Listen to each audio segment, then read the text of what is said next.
Okay. Yes, that was over budget.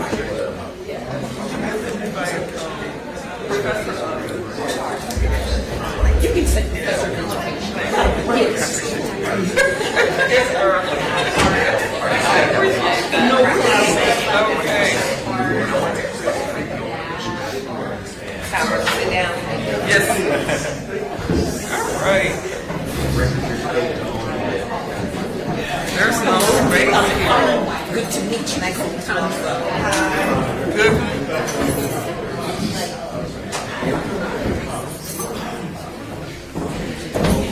Good morning, everyone. We should get going. Thank you all for coming. And let me do a special thanks to the panelists who came, because this came together very last minute. I just thought it was important that we, at this meeting, in this special place, talk about an issue that is so very important and is in the news right now. So when I asked the leadership of the organization, are we going to address this issue, they were like, no, but if you want to put together a panel. So, and this was like maybe with 8 days, and I thought about it, and I was like, you know, been there, done that, I'm a little old for this. But then I thought, no, it's important to have this discussion, and it's important for us to share some information and some strategies so that we can do a better job of covering an issue and a story that's not going away, that is like I say, vitally important to not just us as journalists, but to our communities and to indeed this whole country. First of all, let me apologize. Well, not apologize. You know, I didn't break him, but the congressman is not able to join us today. I'm sorry. But we invited him. He's not coming. Also, unfortunately, the minority House Speaker here in Alabama wasn't able to join us. But you know what? We're going to have a good conversation anyway, because we have a great panel. And right now, I'd like to introduce them. I'm going to do short introductions. All the information is in the book, and I don't want to waste too much time, you know, going over people's resumes, and we need to get to this conversation at hand. So, starting from my left, our esteemed member, Nicole Hannah-Jones. She is a writer for the New York Times, and she is creator of the 1619 Project. And if I might say, it's her fault that, you know. No, I'm just joking. We appreciate her work. She started. No. She said no. Next to her is Dr. Tondra Loder-Jackson. She is an education professor here in Alabama, University of Alabama in Birmingham, and she wrote a book several years ago, fascinating, Schoolhouse Activists. It's about the underreported role of black teachers in the civil rights movement. And we'd like to hear more about that. You know, the sense that they were not a part of the movement, they were not out there on the front lines, but they were behind the lines doing some really important work. So that's interesting. Next to her, a gentleman that I recently was made acquainted with, Reverend Lucado Mjumbe, who is the executive director of the African American Civil Rights Heritage Sites Consortium. Alabama African American Civil Rights Heritage Sites Consortium, doing the very important work, particularly considering the times we're in, of preserving, protecting, and promoting historic sites in the Magic City, which we all know is so very important to the civil rights movement. To my right, Andra Gillespie, professor extraordinaire, political science professor extraordinaire at Emory University in Atlanta, moving to a new state, who has much to say about this current moment, but also about the history of politics, particularly for African Americans in the South. She's a great source of those of you covering these issues should put her in your Rolodex. And last but not least, my former colleague, forever friend, Eugene Scott, who is a senior politics reporter at Axios. And he has always worked in the space of connecting politics to race, gender, just all of those intersectional isms, as we like to say, that affect the body politic, and that we don't in political journalism. I would say that we don't do a great job of covering. So, and with that, I want to start by saying that the reason that I wanted us to sort of discuss this was because of what happened in Florida with their new quote-unquote standards for teaching Black history. And we all know what that fight is about. But I want to say that a few things before we get started. That this is not just a debate. It was interesting, we were having a discussion back in I'm sorry, I am Vanessa Williams.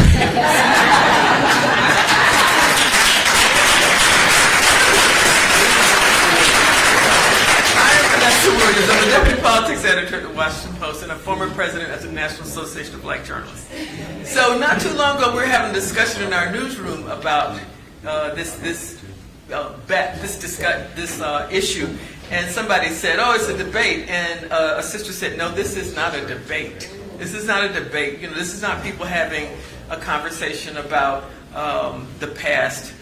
This is a backlash. This is people who are, not just, like I said, trying to have a conversation. They have risen up and sort of seek to push a narrative on this country, and not just in a conversation, but they're running out passing laws that what you can't say and what you can't teach.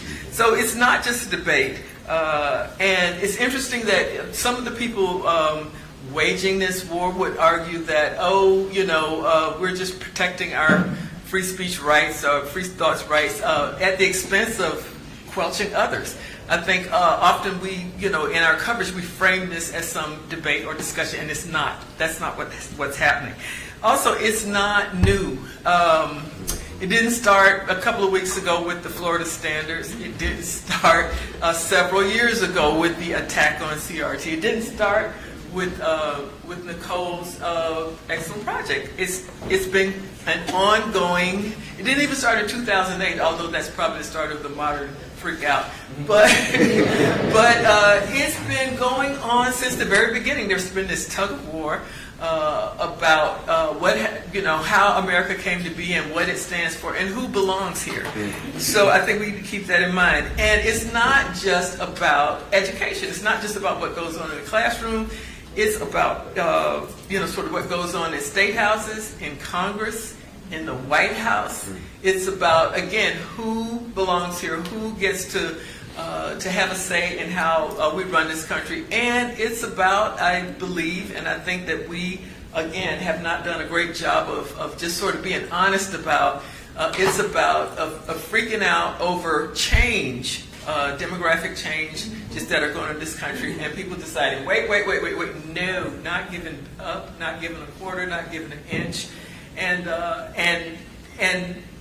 again, I was listening to some of the talk shows this morning, and you listen to how we talk about and cover these issues, and particularly in this moment, it's, we cover it like, we always have. Well, the right says this, the left says that, Democrats say that, Republicans say that. But it's really not, and just like genteel, that these gentle men and women are having a debate over the direction of our country. No. It's so much more fraught and violent than that, and I just think that, and this is something, like I say, I'm not speaking out of school here. I always bring this up in our newsrooms, and I think we need to be a lot more vocal and intentional about calling out what is happening and encouraging and challenging our newsrooms to be honest about it. So, and it's about history, and a lot of people up here can tell, can talk to us about some of that history that hasn't been covered. And I think that's really important for us as journalists to begin to do a better job of studying, understanding that history as we continue to cover this story. So with that, I'm going to start with Nicole. Were you surprised by the backlash to the 1619 project? As I said, it's interesting that people say, well, let's have a discussion, let's have a debate. But when you put our side on the table, they're like, oh, no, wait, stop, hold. No. Just, again, run around passing laws saying you can't teach it, you can't talk about it. And it's like, well, I thought we were having a debate, so apparently we're not. So I just want to know, were you surprised by that backlash? And what do you think it says about where we are? I feel like NABJ could have gave us more than one microphone for 3 people, but we're going to go with it. I know how much they charge for everything here, so it just feels like we could afford that. Good morning, everyone. I have to say I'm really disappointed that the congressman is not here because I was so looking forward to tearing apart all of his, right? I'm going to answer your question, but this is the problem, is that they don't actually allow their views to be held up to scrutiny. They say they want to debate, but they won't debate with people who actually have facts and knowledge because they know the facts are not on their side. So I was so excited this morning now. So I'm so disappointed. I share your disappointment. But so. Of course, I couldn't have predicted the backlash to this project. I knew that there would be the predictable kind of conservative, and frankly, I knew that there would be some progressive backlash to the project because if we were willing to grapple with the fact that slavery is as foundational to America as anything can be, and that slavery continues to shape our modern reality, my project wouldn't have had to exist in the first place. It's not a radical project. The scholars up here know that it's based on at least 50 years of scholarship, much of it done by black scholars, and the ideas in the project are being taught in universities all the time. I think what made it radical was that this project was argued in the New York Times, the paper of record by a black woman like me, and that happened at a time where so many white Americans were looking at, they had wanted to believe we were post-racial after Obama, despite everything we saw during the Obama years. And we went from the first black president to an openly white nationalist president, and people, not black people, other people, were confused. And they wanted to understand how could this same country produce these same things back to back. And I think the 1619 Project helped explain a lot of that to them, helped them understand a country where the history they'd been taught didn't actually reflect the country they were seeing every day. But it actually, when the project first came out, there was, again, so there was typical backlash, and then it died down, and then it became clear that schools were starting to adopt the project into curriculum. And that's when you really saw the orchestrated campaign against the 1619 Project. And then, of course, that begins to happen right at the turn of 2020, and then we have George Floyd. And then you see, of course, we all know what happened with George Floyd, the largest protest for black lives in the history of the world.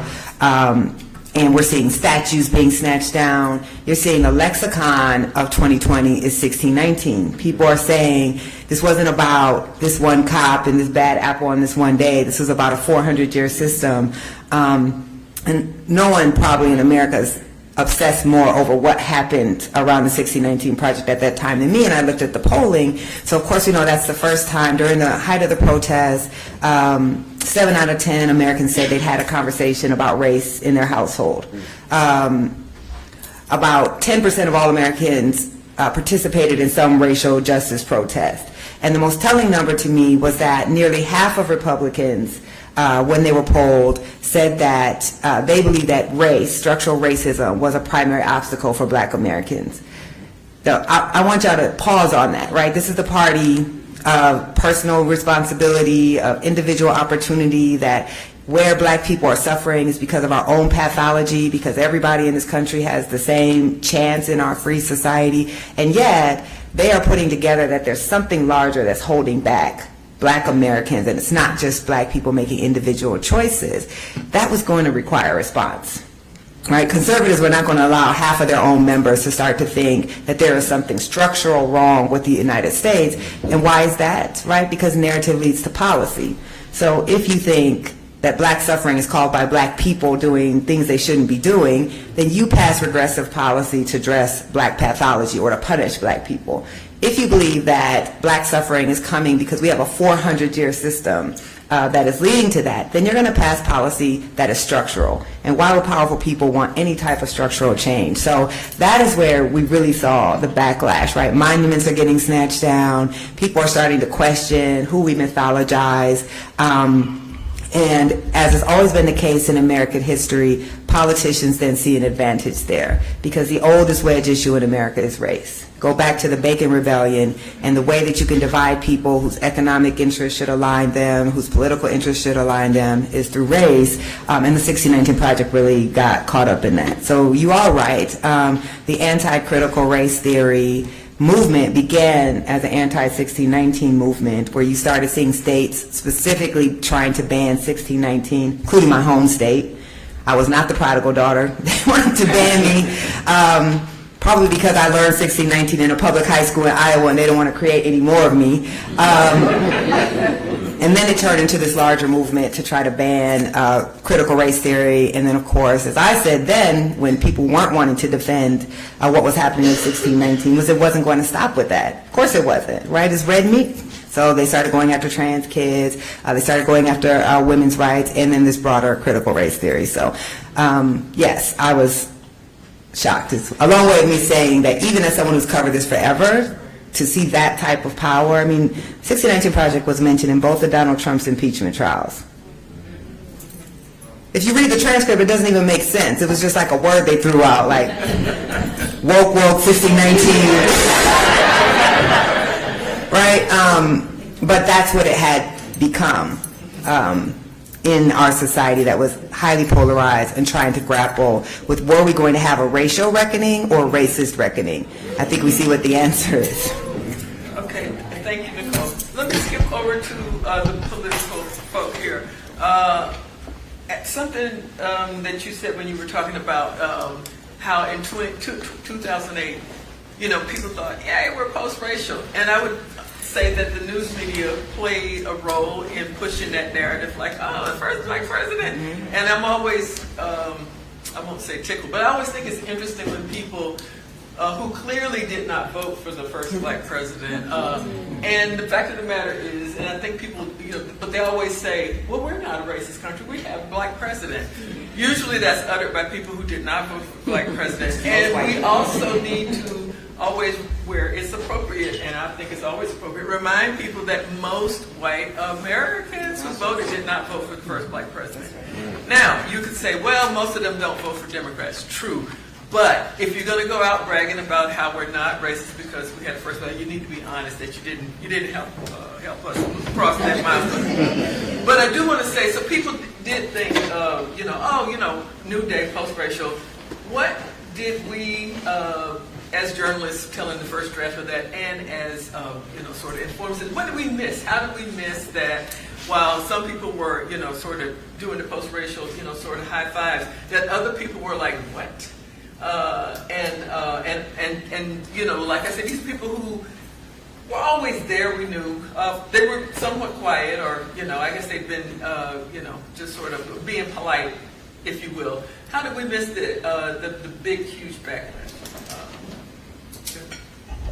So I'll start as somebody, 2 of my 3 books are edited volumes, have post-racial in the title. It was not my choosing. And I always have to answer interviews by saying, no, I don't believe America's post-racial. And I was saying that, like, you know, in 2010 and 2012 when those books came out. You know, if there is anything that we missed the backlash, right? And that's actually been documented throughout history. You get emancipation, in Reconstruction, you end up with Jim Crow, right? You know, there's always that sort of like progress, regress thing that historians and political scientists have actually talked about for years. So one of my advisors, Roger Smith, actually talks about this in his book with Phil Klinker. He talks about it being 2 steps forward, 1 step back. And so I think after kind of the glow of 2008, people were not braced for the backlash and should have anticipated that. And perhaps the lesson that we'll learn is that the next major progressive step will be met with a backlash, and you just kind of have to brace yourself and be ready for it in that particular respect. You know, if there's... Wait, do you think there's going to be, you know, sometimes I look out there and I don't see another progressive step forward coming. So I'm just saying, whatever it will be. Okay. Whatever it is, whenever that happens, All right. if it's not, you know, our generation that lives to see it, then we need to prepare our children and our grandchildren for there will be a backlash, because that is the story of American history. And so, you know, we like nice linear stories, and President Obama would always talk about the moral arc of the universe being long, but and he's quoting Dr. King, but like the more accurate kind of depiction of it is also very jagged too. Right, and we just have to sort of brace ourselves and prepare for that jaggedness. Just briefly, one of the reasons we missed that story is because of why NABJ was founded. Our newsrooms do not reflect the diversity of this country. In 2008 and 2012, I was a political reporter in Arizona, and so we were covering it from, quite frankly, the McCain perspective. You all probably saw, I think it maybe was about a month ago, Pew Research Center put out a report on what our media looks like, and only 5% of political reporters, political journalists in our entire country are black. And so that means that there are newsrooms, multiple newsrooms, probably most newsrooms, where there are no black people covering politics. And that's not to say that you have to be black to understand race. My younger brother's an African American Studies major, and he reminds me that most of his professors are not black. But the fact is that when there are 0 black people at the table when we are discussing black people, the media, the coverage will reflect that, and that's just a fact, even when with the best of intentions. And so it should not be of any surprise, when the media cannot tell the story of America when the media doesn't look like America. And that's what happened in 2008 and 2012, and quite frankly, that's what's happening right now. Okay. Well, that makes me feel good. Dr. Loder Jackson, and again, part of this conversation is talking about how, you know, none of this is really new, but unfortunately, I think a lot of us, as Eugene said, people who run these newsrooms, you know, sort of approach it that way. Tell us about about your book and Sure. About the issue of how Black history has been taught in schools. You know, the historical I won't say debate, but fight over it. Understood. Yes, thank It's you. not a debate. You know, people are we're constantly trying to sort of push back against efforts to. Yes. This may sound a bit peculiar, but I'm actually glad that Black history is being contested so publicly. I honestly think some of us had gotten really complacent about the salience of Black history. Some of our students, and I'm saying this as a person who's in Birmingham, some of the eye rolling you get from students and other people when you teach about civil rights or Black history, and don't think that I don't understand where some of that comes from. We have to adopt some pedagogies that are engaging for this millennial generation. I do get that. But there were people in my generation and even older who question having a Birmingham Civil Rights Institute or really talking about this. So in a way, some of us needed to be shaken up a bit. And I don't appreciate it being done in the way that it has been, but I think it's helping us to look back and reclaim some of the importance of Black history. So some of the work that I've been doing over the past decade, 2 decades, is looking at the role that Black educators played in the civil rights movement.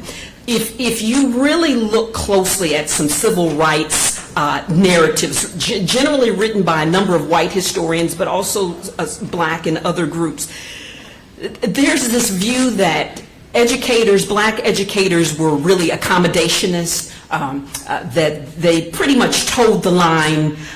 You hear people say that really the heroes of the movement were the preachers, and I would say the alphabet soup of civil rights organization, NAACP, CORE, and so forth. So educators are really viewed pretty much as being invisible or inconsequential to the movement.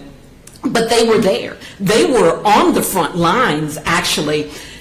In Birmingham, tended to be hidden in mass meetings and so forth. And was it a smart thing to just announce to your principal or people in the district what you were up to in the evening? No. An example I can think of, a popular movie example, the movie The Great Debaters, where Denzel Washington plays Melvin Tolson, a great educator and poet from our HBCU, Wiley College in Texas.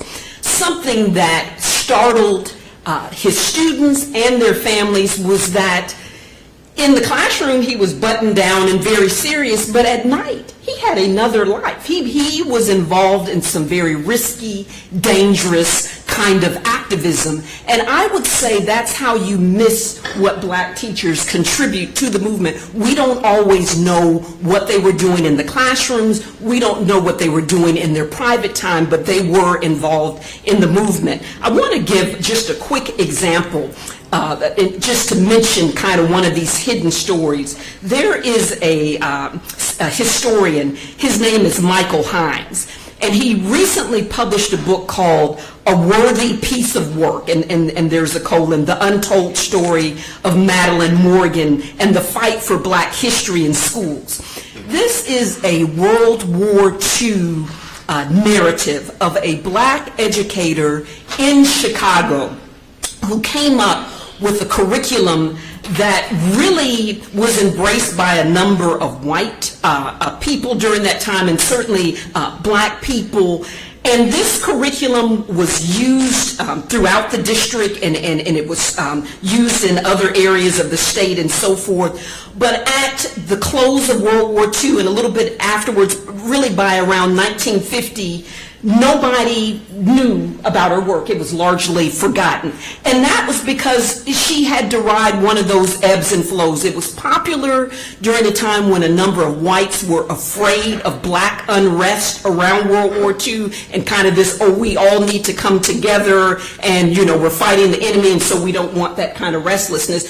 So adopting that curriculum, you know, and showing some support towards blacks, that seemed to be in the favor of some of the whites in Chicago in that area. Of course, a number of black people, one black soldier wrote her and told her, I've never learned this history before. It's really helping me in my resolve to continue fighting this battle, both abroad and for justice. But after the war and moving into that rising conservatism of the Cold War and so forth, people were no longer interested in that, and it fell off the radar. So I encourage all of us really to go back and look at some educators in your own respective communities and look more closely at what they could have been contributing. We know about Carter G. Woodson. We should know about Carter G. Woodson and his important role in establishing what we've come to know as Black History Month. But he worked in collaboration with black teachers throughout the country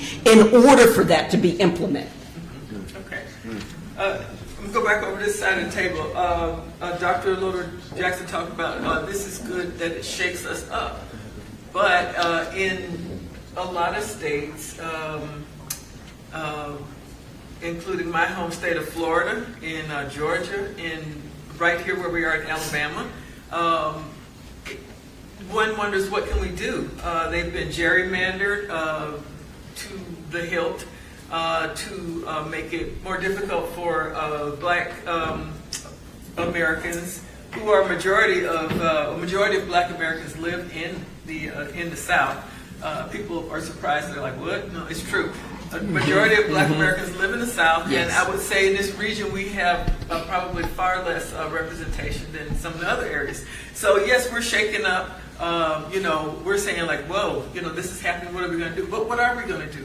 like I said, we don't control the state houses. We don't have the seats we should have based on some of the population. There's a big fight going on right now here in Alabama about redistricting, where the court said, based on the population of black citizens here, you need to create another district, and they were like, nope, not going to do it. Which is, and as somebody points out, they were more than happy to follow the Supreme Court ruling about abortion, but not about redistricting. But go figure. So, anywho, in my home state of Florida, redistricting eliminated a black congressional seat, and everybody just kind of went. And Mississippi, just again throughout. So what do we do? So people say we're shaking up. We know what the deal is, but what do you do about it in a political system that basically has, in many ways, made it difficult for black people to sort of be represented? So, the answers are tough, and I can't give a nice answer that's going to be really inspiring, but the first thing that you have at your disposal is shame and sort of publicizing this and not kind of going down silently and exposing this. So, yeah, legislatively, these states have Republican majorities, and in a lot of these states, Republican supermajorities that are going to make it difficult to overcome them. The limits of a litigation strategy are that courts don't have enforcement power, which is exactly why Alabama is going to get away with not redistricting for now. And so as soon as that happened, I was like, I'm going to be talking about this in my classes, right? I had this slide where I always talk about sort of, what to do to get around kind of, a court ruling. And it's either, or to respond to a court ruling, you change the law, you adjust, or you ignore them. And I usually use massive resistance as an example, but there's no way I can get away from not talking about this real life example that just happened. So this is something that I'm going to talk about. This is something I can arm and educate my students with. Georgia's actually a really interesting case. There has been redistricting, right, that eliminated a Democratic seat that was held by a white woman. And there was an attempted sort of gerrymander in the 2nd district that will not displace Sanford Bishop, but the moment he retires, I think, is a moment where that seat actually comes up for contestation, and we have to sort of ask what the consequences of that are going to be and whether or not that actually fits a clear type of Section 2 violation that even this type of court might be sensitive to. But there are also other places where we see you can only gerrymander your way so far out of certain places. So if you look at Metro Atlanta, it's too diverse for you to not have representation of people of color in the district and not have Democratic representation.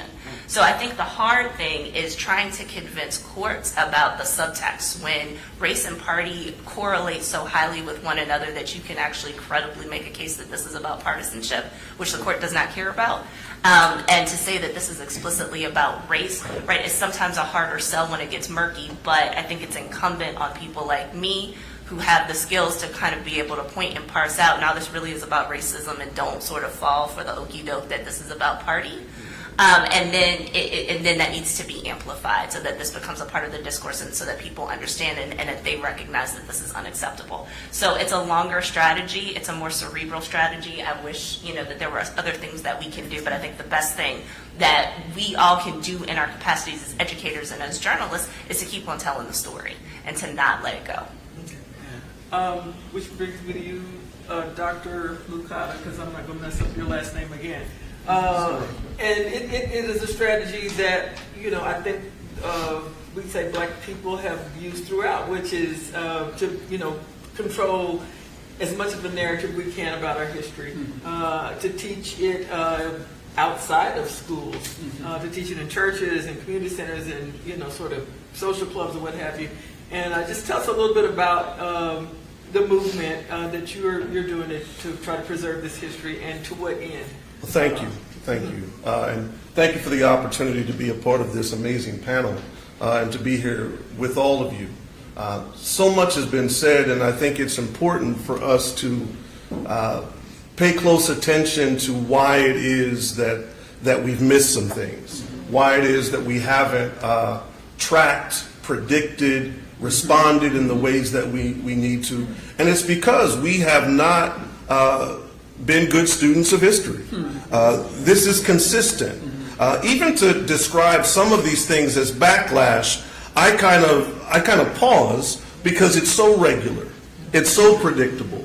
whenever we have a movement forward, whenever we organize, whenever we make an achievement, whenever we think that we're ready to declare a victory, you can predictably expect that there will be a response in an institutionally racist, white supremacist system, which has always been this way.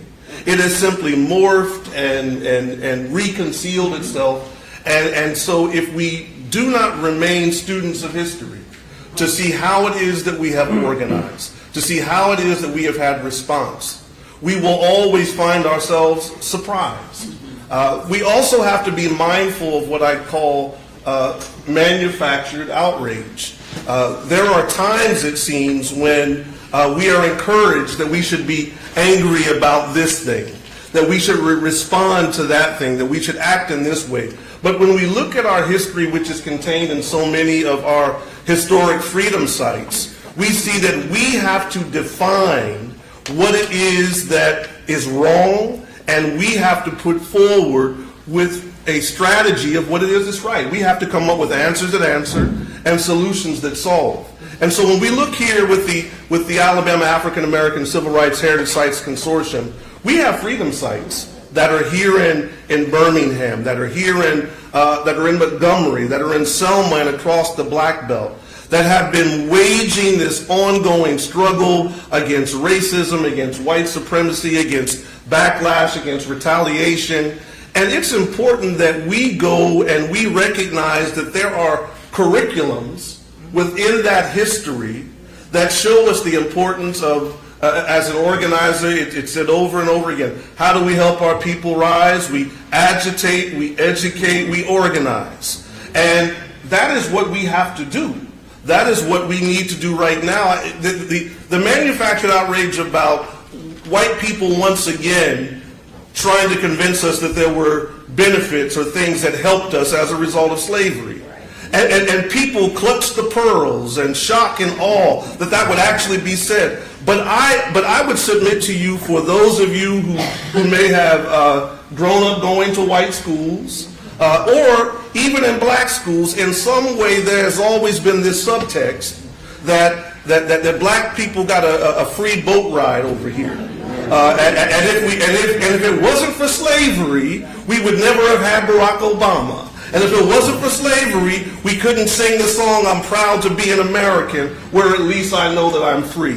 We have heard this racism, whether it has been explicitly written into curriculums, it has been being taught to our children every single day. And how can we expect that those who oppress us are going to teach us how to get free? So let us take a moment. Let us take a moment to recognize the repositories of freedom curriculums, of resistance, of struggle that exist within our communities. We have freedom sites that we do not use. We have churches that are on every corner, yes, but maybe some of us go on Sunday, maybe an evening Bible study. But one of the things that we learned from one of our sites, we had one of our leaders from First Baptist Church in Selma that said the movement was every day, 24 hours a day, 365 days a year. And when will we get to a point of returning to say, if you ban a book, we'll fight you, we'll organize. But we recognize that we have some history, we have some stories, we have some resources that we have not yet tapped that are within our own communities. And it is essential, and I'll say this as a non-journalist here on the panel, that when you're looking for resources, when you're looking for folks that you need to talk to and with, when you're looking to responses, yes, we have some sources right within our communities that have been continuing to struggle, not just since the 50s and 60s, but some going all the way back for over 100 years, 150 years. And we need to turn to one another. Nicole, you want to weigh? If I could. Absolutely. Thank you. So I just think it's useful to kind of frame why we're here talking about history at this time of political upheaval. I get this question sometimes: why is our history being targeted? Right. So when we look at it, it's not all history. They're not challenging the history of Asian Americans, Native Americans, history in general. It's the history, what they consider black history. But of course, black history is American history. And it's because we're at this place where the arguments are being made that you cannot grapple with America until you grapple with the history of black people. The history of slavery is not the history of black people. That's the history of white people. But they don't want to learn about it in that way. So why does it matter? So I've been covering racial inequality, racial injustice, segregation for more than 20 years. All of it writing about what white people were doing right now. It wasn't until I published a project that was looking at the past and saying this is who we are as a country that all of white power came down against the project. I mean, literally, the president, sitting senators, there's a bill in Congress right now to ban the 1619 Project. And that's because what that really is about is memory. That's not about what happened. Everything that happened, happened. Everything that happened in our past that they don't want our children to learn about or us to think about, it occurred. We just don't learn about most of it. Or we learn about it in a certain way. So if you look at the Florida History Standards, what they're saying in there is factually accurate. It's what facts are they talking about. When you're talking about slavery, why are you choosing these particular facts and not others? So if you follow me on Twitter, I did like a 20-tweet thread going through the Florida History Standards. And I looked at how they talked about the Holocaust versus how they talked about American slavery. Night and day, right?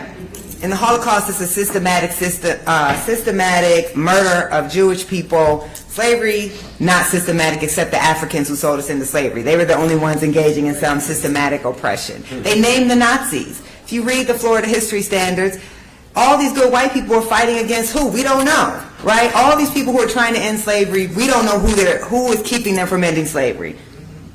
Who's actually holding black people in apartheid? We don't know. They're never named. That's because it was white people. It was other white people, right? But they don't name that.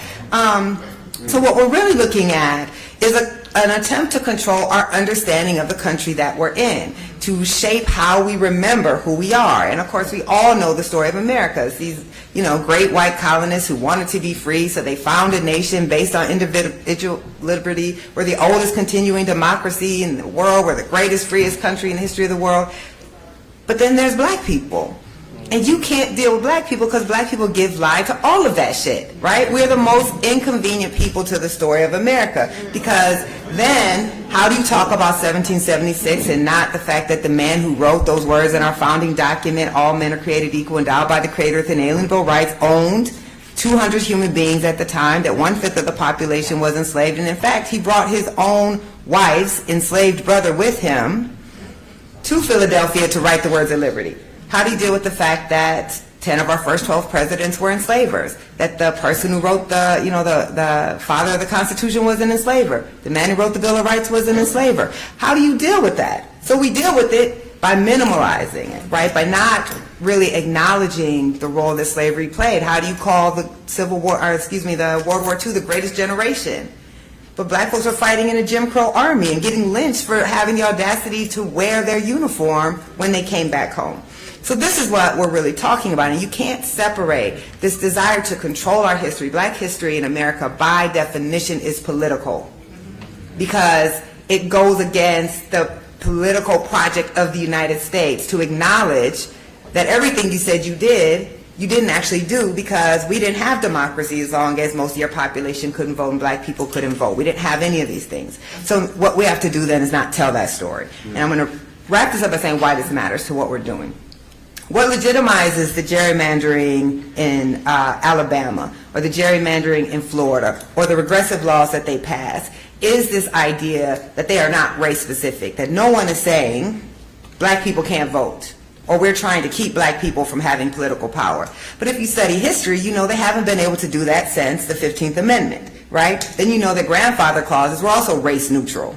Then you know that poll taxes were also race neutral. Literacy tests were also race neutral. If you have that history, then you can say, yes, you can have a race neutral policy that is designed to have a race specific effect. But if you don't learn that history, everyone can sit there and say, well, look, we don't mention race. We're just doing this because of whatever reason. And you don't actually have the knowledge to cover that as a journalist and push back and say, actually, this is the history of what happened. We see this, all over the country in our coverage. So when they can control the narrative and our understanding of history, they can pass every regressive policy they want, and we don't understand how they're doing it, why they're doing it, and have the ability to push back in a racialized society. That's why they want to control the narrative, because every policy they have that doesn't allow us to teach that we had racial apartheid in the United States, that black people were not allowed to vote until 1965. Every one of those then allows them, it justifies the policies that they want to pass. And we as journalists are just covering this as kind of a day-to-day story with no historical context. That's where we fail. So when we sit in a room with journalists and we say, what can we do? I'm going to call up Nicole Carr's reporting in ProPublica on this parents' rights movement. How many stories have you seen that calls this out as a white movement? None.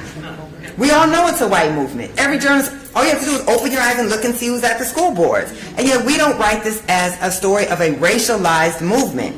This is the same thing as the parents' rights movement during segregation. If you know the history, they didn't say this was the white parents movement or the parents keep white kids schools. They called them parents' rights, citizens' rights, taxpayers' rights, but only taxpayers, the white is silent.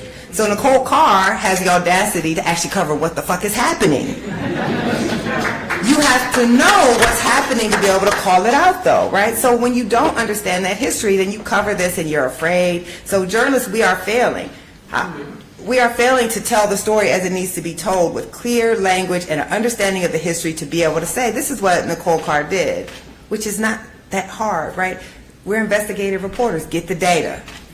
She said, I'm going to watch every video that I can find of these parents coming down to the school board, and I'm going to record the race of every person who spoke on behalf of Moms for Liberties or whatever these parent rights group, and create a spreadsheet and then say this is a white movement because I have the data. And then you can cover it for what it is. So this is why we are having these wars over history. It's not just because one day they were like, oh shit, we're going to learn about slavery and we don't like that. Right. It's if you learn about the structure of race, then society then can see the policies that are being passed in a different way and support different policies. So we are failing as journalists. And I'm, okay, I know I'm not supposed to be giving a lecture, y'all. Sorry. I just want, the last thing I want to say, and this goes to Eugene's point. Lots of black journalists don't know this history either. So, we should have this conversation. right, just being black gives you a certain perspective on the world, absolutely. But those of us who cover race well because we have studied the hell out of it, the way you would study education if you want to be an education reporter, the way you study criminal law if you want to be a crime reporter, right? You can't just go in and not have studied the history, the case law, the data, and cover this well. Well, white journalists learn to have expertise in everything else they want to cover. So they also need to have expertise in covering race. You cannot, to me, cover politics and not understand the history of race and white people in this country, because everything in America, race is a political project. Race is everywhere in our politics, whether you're in Utah with hardly no black people, or you are in Alabama, race is animating our politics, and we don't study it as if it is an area of expertise we must have as journalists. And, you know, and it's interesting that you would bring, I was going to bring up the Moms for Liberty Parents' Rights Movement. A couple of weeks ago, had this very discussion in our newsroom about a story that failed to, you know, sort of be specific about who they are and what they want. And backlash, you know, from my colleagues. Yes. You know, but you have to be, it was a couple of us wrote it. And so I took the second, you know, we wrote it together. Whoa, you know, like, what are you saying? And I went back like, this is what we're saying. And, you know, you can be upset if you want to, but this is a fact. And, you know, y'all missed it. Y'all messed it up. So, yeah, you need the knowledge, you need the history, but it can be hard to do that. And what I want to encourage people is you got to find a way to sort of push for the truth. You know, it's uncomfortable. It's uncomfortable. Might be uncomfortable for you. It's not uncomfortable for me. I have this reputation, but it can be uncomfortable, you know, in dealing with your colleagues. But I'm telling you, newsrooms have to figure out how to grapple with this, how to have these conversations, because at the end of the day, you know, it's not about identity, this or that. It's about accuracy. It's about being accurate, and it is, and, you know, and as Nicole says, it is totally inaccurate to describe this as a parents' rights movement. It is a white conservative parents' rights movement. Okay, and I had a discussion about the story in our newsroom because we had a poll that showed that a whole bunch of parents on the other side do not agree with this. So how do we, you know, sort of present these people as representing the views of parents concerned about this, and that? No, they don't. So anyway, I'm sorry. I don't want to preach, but you go. This issue about the parents is quite fascinating. Of course, there's always been a tension between teachers and parents, especially in the early childhood years. I mean, the parent feels like they are the primary teacher, you know, that the child is in their custody, so forth. But something there's a very telling quote from a teacher in Birmingham who I interviewed, who ended up being one of the first to integrate a white school in Birmingham after Brown and so forth. And she tells a story about how she was teaching a lesson about the KKK to early childhood, elementary level children. And one of the white children innocently raised his hand and said, "Oh, well, you know, my daddy was a part of that." Okay, so number one, you kind of have to sit with that a moment. So number one, some of this conversation about when do you introduce race to young children? Well, young children come to the classroom and introduce it to you. They introduce some very contentious issues to you. And that teacher, I'm sure, was taken aback, but she took the moment to tell the student, well, we don't really want to do that anymore, meaning being a part of the Klan. She had to deal with that delicately. This is the child's father, you know, but the child knew from this black teacher that there is something wrong with this group based on how she was talking about it. So a lot of what we're seeing now, you know, these concerns about black history and so forth, in recent years, people weren't as nervous about black history being taught to black children. They were a long time ago, but they weren't as nervous about that. I'm talking about in the 80s, 90s, and so forth. I'm not saying it was easy, but with the Black Lives Matter movement, as post George Floyd, that reaction, we know that it was global. It was not just national. It was global, and it was multiracial, multi-ethnic, multi-generational, certainly led a lot by young people. That really frightened a lot of people. So now you're talking about teaching CRT 1619 Project, Black History to white children, and it's been going on, but people are scrutinizing that more closely. The pandemic gave parents more of a bird's eye view with the Zoom and so forth. You can look over their shoulder. You actually knew what was going on in those classrooms. So it's really pretty profound to me. It's disturbing. I'm concerned. I teach students who are going to be teachers. So it troubles me to hear about the chilling effect of all of these laws. Even when a law isn't specific and it doesn't say you can't teach X, Y, Z, I do have some colleagues and some young teachers who are saying, well, I'm just going to leave certain things out even if no one has told me to. And so a lot of us are working with those issues. I and some of my colleagues do a number of professional development workshops on civil rights and black history, and we go to the local African American sites. We push these young teachers, these people who are going to be teachers, to learn about primary sources and to learn from other educators like yourself, not just teachers, but to tell them that if the public schools tells you you can't do something, you can find this information in a lot of other places. And black people really do need to examine, kind of something that some of us did a long time ago, turning over this responsibility to teach black history wholly over to the public schools. Right. That was never a good move. I know I learned most of what I know about black history from my father's bookshelves. He was taking black studies course, so he didn't even know I was picking up, and they were not developmentally appropriate either. Picking off books off of his so the material was in our household. And then I watched him take classes as a married, father of two. I saw him, so I said, well, this must be important to him. We didn't even have a dialogue about it. So we've got to I'll say this last point, Madeline Morgan, the Chicago teacher who presented the very important Black history curriculum. Something she did is she built support for it through her Delta Sigma Theta sorority, through some of the churches and other groups. That's where that curriculum was being taught, as well as in the public schools. So we've got to reclaim, the teaching of Black history. Yes. Related to this, I approach this debate as a college teacher. And so part of the issue with CRT is that we don't teach this in K through 12 because it's not developmentally appropriate. So I always try to remind people, I'm not trying to give Kimberly Crenshaw or mapping the margins to a 5-year-old because they don't understand it. A 15-year-old doesn't understand it. But when they're 19 or 20 and they show up in my class, where we start with 1619 project and we end with Kimberly Crenshaw, so there's a whole lot of other stuff in between, they're ready to actually sort of hear and understand what it is that we're talking about.